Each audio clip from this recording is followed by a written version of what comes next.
ఒక పక్కన మేము వీళ్ళకు ఉద్యోగాలు ఇవ్వడానికి ప్రయత్నం చేస్తుంటే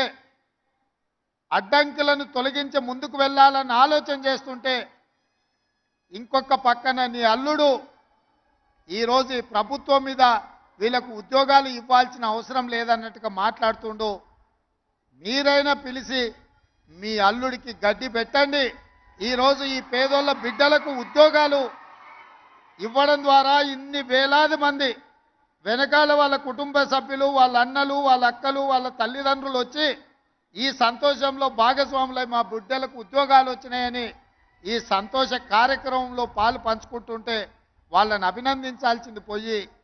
వాళ్ళకు ఉద్యోగాలు ఇస్తున్నందుకు మా ప్రభుత్వం మీద శాపనార్థాలు పెడుతున్నారంటే మీ ఆలోచన ఎట్లున్నదో, మీ వంకర బుద్ధి ఎట్లున్నదో ఇక్కడికి వచ్చిన వాళ్ళకే కాదు, ఈ రాష్ట్రంలో ఉన్న లక్షలాది మంది నిరుద్యోగ యువకులు ఆలోచన చేసే సందర్భం. అందుకే ఈ తెలంగాణ సమాజంలో ఉన్న ప్రధానమైన నిరుద్యోగ సమస్యను పరిష్కరించడానికి మా ప్రభుత్వం ఏర్పడిన వెంబడే తెలంగాణ పబ్లిక్ సర్వీస్ కమిషన్ని ప్రక్షాళన చేసి అక్కడ నూతనంగా ఖాళీలు ఉన్న దాదాపుగా 2 లక్షల ఉద్యోగ నియామకాలు చేపట్టాలన్న ఆలోచనతోటి